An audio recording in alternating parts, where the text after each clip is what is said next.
మనం కోల్పోకూడదు. తొలగించండి, నిజాలు మాట్లాడుకుందాం. నిజమైన పేదోడికి ఇల్లు కావాలని కోరుతున్నాం మనం. మీరు ఎవరైనా అనలేదు. నిజమైన పేదోడికి ఏ నాయకుడైనా ఏ అధికారంలో ఉన్నా అధికారం లేకపోయినా సామాన్యుడికి ఇవ్వాల్సిన బాధ్యత మనకు ఉందని చెప్పేసి అడుగుతున్నాం. నిజమైన పేదోడికి ఇల్లు ఇద్దాం సార్. నిజమైన పేదోడికి ఇల్లు ఇద్దాం. ప్రతి ఒక్క పౌరుడికి బాధ్యత ఉన్నది. నిజమైన పేదోడి కోసం ఇల్లు కావాలి. ఇల్లు తీసేస్తారా, లక్షల తోటలు ఇస్తారా, ఇల్లు నగలెట్టేస్తారు, ఎక్కడ దేనికోసం ఇచ్చేసాం. అవసరమైతే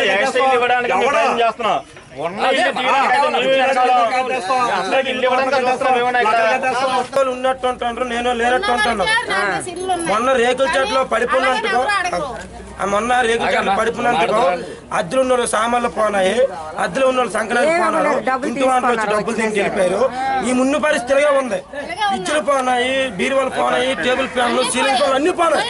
ఒక్కడు కూడా బాస్ తీసుకోలేదు. మనుషులు కూడా దెబ్బలు తగిలి కూడా ఉన్నాయి.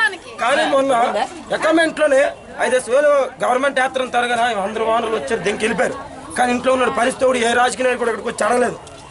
ఓట్లు అవసరమైన ప్రతి ఒక్క లంచోడు వస్తాను ఇంటి మీద కూకుంటారు. మీటింగ్కి రండి, దానికి రండి, దీనికి రండి అంటారు. కానీ ఎవరు పట్టించుకోవట్లేదు. 100 రోజులు ముసురు పెడితే చంద్రబాబు ఏమి లేదు. మేము ఇక్కడికి వచ్చి 9-10 సంవత్సరాలు అవుతుంది.